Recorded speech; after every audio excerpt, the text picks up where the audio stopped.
In section 3.4, we're going to look at some rules that we can derive involving trigonometric functions so that we don't have to use the limit definition for the derivative every time we want to take the derivative of a trig function.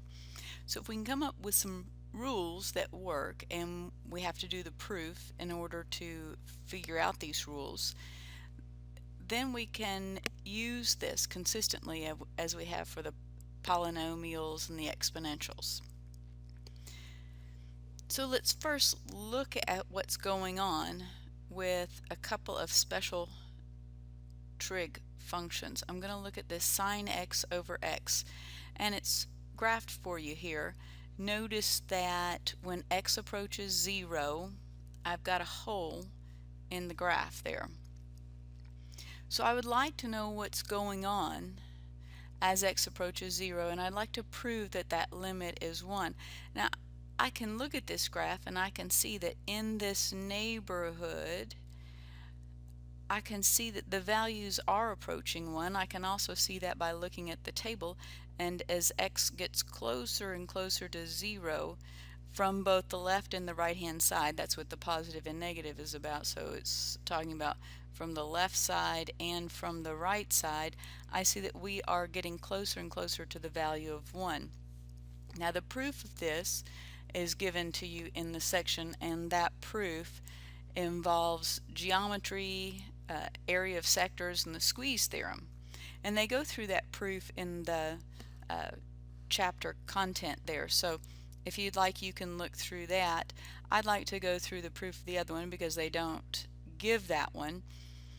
So let's first look at the geometry of cosine x minus 1 all over x. You'll notice that there's a hole here. I graphed this on my calculator. You'll notice that hole, and I can see that also through the table here.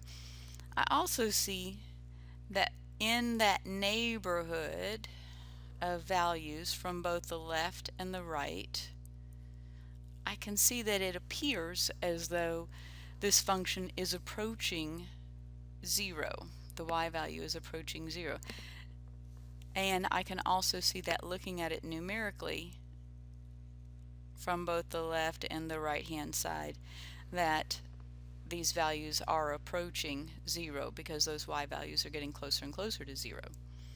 So let's look at the proof of this, and these two functions are going to be used to prove other trig functions throughout the course, so that's why they're very important.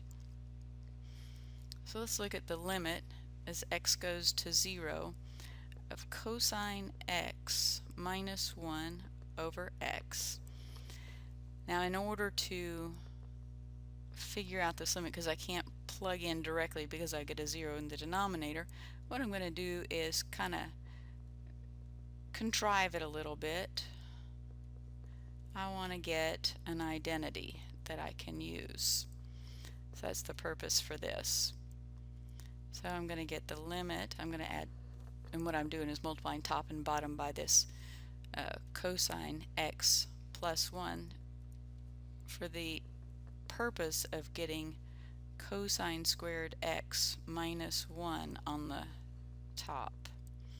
So I'd like that in that numerator. And then I'll just leave the denominator alone because it's the numerator that I'm going to concern myself with here for just a minute.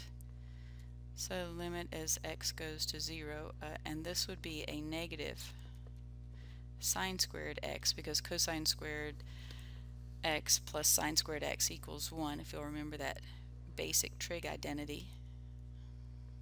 I can then write this function as such.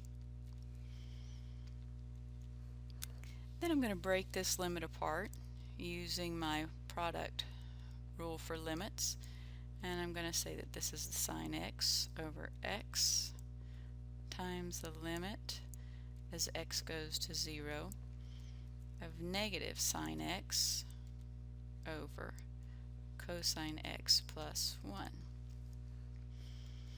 What I have next, I'm going to use the fact that We've already proven and walked through the proof in the chapter content that this limit is equal to a 1. After that, I can do direct substitution for the other. I'll have a 1 times plugging in a 0 for x. The sign there of 0 is going to be a 0 over the cosine of 0 is a 1 plus a 1. This is going to get me 1 times 0 over 2, which then equals 0. And now we have proven that second limit. Let's look at a couple of examples involving these particular functions. Let's say I want to take the limit of, as x approaches 0, of sine of 4x over x. And that's pretty darn close to this, but not exactly what's sitting up there. What I need to have is whatever is sitting right here needs to be sitting in the denominator. So I have a 4x right here, and I really would like a 4x in the denominator. So I'm going to rig it a little bit. Limit as x goes to 0. I am going to multiply top and bottom by 4, so that I'll have sine of 4x here, and then x here. I now have, making it a little bit prettier, x goes to 0, 4 sine of 4x all over 4x. Note this sucker right here is the same as what is sitting here, because this 4x we could say would be a u or a v or a t or whatever it is you want to call it, but it's sine of the same thing over top of itself. This means I can use a constant rule for limits and say that it is 4 times limit as x goes to 0 of whatever this answer is here. And this answer would then be a 1, and 4 times 1 is 4. So there's the answer to the very first one. Now the second one. This doesn't look like this guy much at all. I'm going to have to do quite a bit of rigging on this to make it look like something. So let's suppose that I said limit as x goes to 0 of, I'm going to look at each one of these as though it is sine of 3x over 1. I'm going to write this as sine of 5x over 1, so I can kind of look at them independently. I can then use my quotient rule if I could make it look as I wanted to. So let's say I multiplied top and bottom by 1 over x. Instead of multiplying by x, I'm going to multiply top and bottom by 1 over x. This would give me limit as x goes to 0 of sine of 3x over x all over sine of 5x over x. I'll use my limit rule for quotient and just look at each one independently. Limit as x goes to 0 sine of 3x over x all over the limit as x goes to 0 sine of 5x over x. And then I'm just going to play the same game that I did on the very first problem. I'll multiply top and bottom here by a 3, multiply top and bottom here by a 5, and what I'll end up with then is I'll get that this guy here goes to 1, this guy here goes to 1 by theorem 3.11, and I'll use the constant rule times that limit, and I'll have 3 times 1 over 5 times 1, and this will give me 3/5. They had an extra little quick check problem there that I thought might be fun because it looks a little different than the others. So let's do that one. Limit as x goes to 0. This would be sine of 2x over the cosine of 2x all over x. Simplifying this a bit, I'm going to end up with the limit as x goes to 0 of sine of 2x over x cosine 2x. Flip and multiply on that x over 1. And I'm going to see that I can use product rule here. So I'm going to get the limit, product rule for limits, sine of 2x over x times the limit as x goes to 0 of 1 over cosine 2x. Using theorem, what was that, 311 again. I can make it look the same by multiplying top and bottom here by a 2, meaning that this guy here goes to a 1. Plugging in a 0 for x, cosine of 0 is a 1. Oops, there you go. So what I'm going to end up with is 2 times that 1 times this 1, and I get 2 for this. Nice. Two very important functions that you'll need to know the derivative of course, are sine and cosine. And they go through the derivative of the sine function in their section content. So what I'll do is go over the proof of the derivative of cosine so that you can have full confidence in that and you won't have to use this limit definition. So we're going to let f of x be equal to cosine x, and we're going to use the limit definition, and hopefully we can get a general rule, which we will. It's going to be equal to negative sine x. Hopefully we can get a general rule so that we can use this from here on and we won't have to use this limit definition for cosine x ever again. So just using the definition of the limit, I'm going to plug in and I'm going to get limit as h goes to 0 of cosine of x plus h minus cosine x all over h. Well, I'm going to have to reach back into back and whenever we took trig ages ago, and I'm going to have to remember my sum and difference formulas for sine and cosine, and they gave you the one for sine. The one for cosine was, it's going to be cosine cosine, change the sign, sine sine. So if you don't have that memorized, here is the sum formula for cosine. So that's what I'll be plugging into this chunk of stuff right here so that I can actually mess with it a little bit. So the limit as h goes to 0 of cosine x cosine h minus sine x sine h minus cosine x all over h. I'm going to collect some terms because I see that these two terms both have a cosine in them. So I'm going to separate as such. Oops, limit as h goes to 0.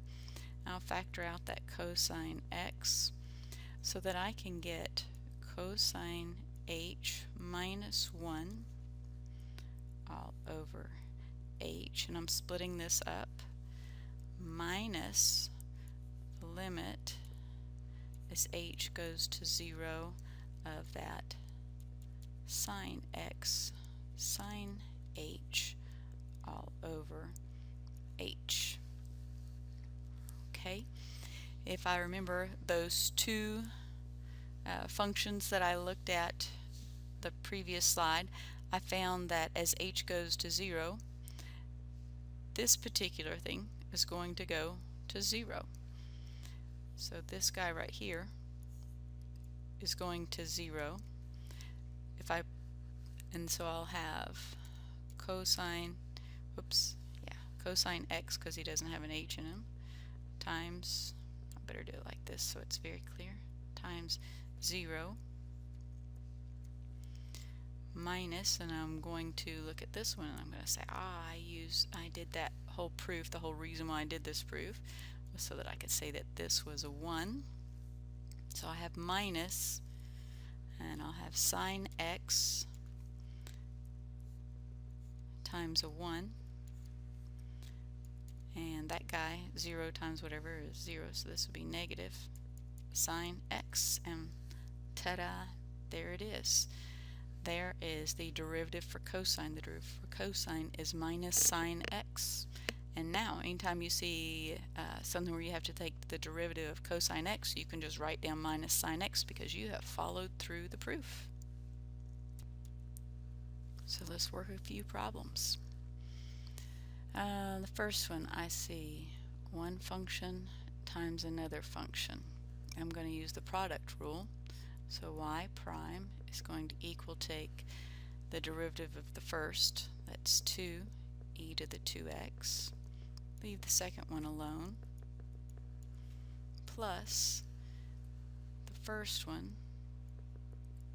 times the derivative of the second, and the derivative of the second is negative sine x. Cleaning it up just a hair, that would be 2e to the 2x cosine x minus sine, I like my e to come first. Let's see, let me rewrite that just a little bit. I'm going to write, just want to bring that minus out front, at sine x. Now that's a perfectly fine answer, and that would be a correct answer. I see that there's an e to the 2x. You might think this is prettier. Oops, that's not what I was going to do. Just to pull out that e to the 2x, so you can do that, e to the 2x, and then you can leave 2 cosine x minus sine x. So whichever answer I think you think is prettier, either this answer or this answer is perfectly acceptable. Okay, that was the first one, so now let's do the second one. I see that I have this guy subtracted with this guy. So what that means is I'll take the derivative of each, but this one is a little more complicated because I have an x and I have a cosine x being multiplied together, so I have to use the product rule for that second one. So y prime is going to equal, I'm going to have derivative of sine as cosine, minus, now this is going to be a little more complicated because I'm going to have to use the product rule. So derivative of the first, that would be a 1. Leave the second one plain, plus the first one times the derivative of the second, and the derivative of cosine is minus sine x. Alright, so now y prime is going to equal cosine x minus, and I need to distribute this minus throughout, cosine x, and this will be a negative times a negative, so this will be a plus x sine x. Well, isn't that handy? This drops. Y prime equals x sine x. Okay, that's the second one. Now the last one, great, the quotient rule. So the quotient rule is, draw this big old line, and I know that the denominator is squared, so I'm just going to go ahead and write it as such. So it's low times the derivative of the high. So it is low minus sine x, derivative of the high, derivative of 1 is 0 times, and then plus, that would be a cosine x. And then minus, so it's low d high minus high, 1 plus sine, sine x d low. So this is going to be derivative of 1 is 0, derivative of a minus sine x would be negative cosine x, because that minus is just a constant multiplier there. Alright, let's multiply this nonsense out and see if we can collect some terms. Maybe something will drop, make it look pretty. If not, it'll just be a nasty mess. So distributing that cosine x minus sine x cosine x, distributing this minus will be plus cosine x plus sine x cosine x. Alright, you drop, and this gives me 2 of these cosine x's all over 1 minus sine x quantity squared. Nice. Now at this point it might be of interest to us to look at, say, tangent x. So let's just say that y equals tangent x. And tangent x, as we know, is sine x over cosine x. So I could get the derivative of tangent by using the quotient rule. And the quotient rule is low d high, so it's cosine x times the derivative of sine x, which is cosine x, minus high sine times the derivative of the low one, so that would be derivative of the cosine is minus sine x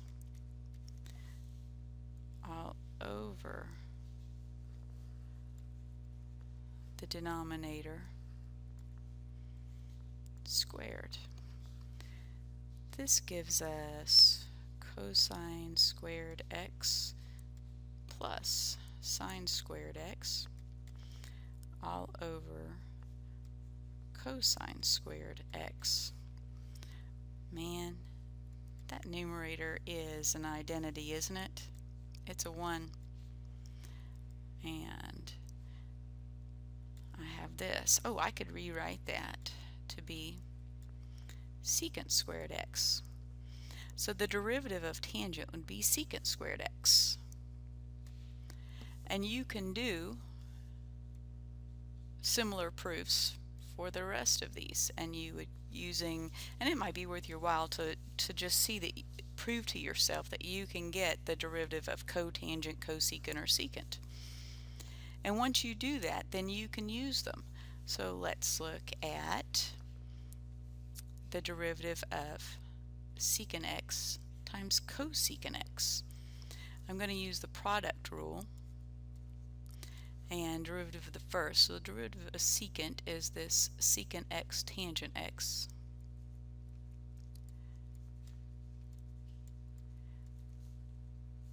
Leave the second one alone. Plus, leave the first one alone. Times the derivative of the second one. Derivative of cosecant is minus cosecant x cotangent x. Alright, so let's see what I've got here. How about if I go ahead and change all of these things to sines and cosines so I can see if something will cancel. Secant is 1 over cosine x. Tangent is sine x over cosine x. Cosecant is 1 over sine x plus secant 1 over cosine x. And we've got a negative over here on top, so I'm just going to put cosecant is -1, just taking care of that, 1 over sine x. Cotangent is cosine x over sine x. Got a little canceling that's going to go on here. So what I've got for this one is I'm going to have, looks like 1 over cosine squared x minus 1 over sine squared x. That looks like I might be able to do something with that. I think I'll rewrite that as secant squared x minus cosecant squared x. Okay, next one, find the second derivative of cosecant. Alright, y prime, I know, is minus cosecant x cotangent x. So y double prime, I will need to use the product rule. I'm going to take the derivative of the first. The derivative of cosecant is, so I'll do minus, and then I'm going to do the derivative of cosecant is minus cosecant x cotangent x times the second one, cotangent x, plus, but that's a negative, so I'm just going to write negative cosecant x times the derivative of cotangent, which is negative cosecant squared x. Lovely. So this is going to be minus minus, that's going to be a plus. So far on this one I've got cosecant x cotangent squared x, and I believe there were 2 minuses here in my big old mess there, and so that was going to be plus cosecant x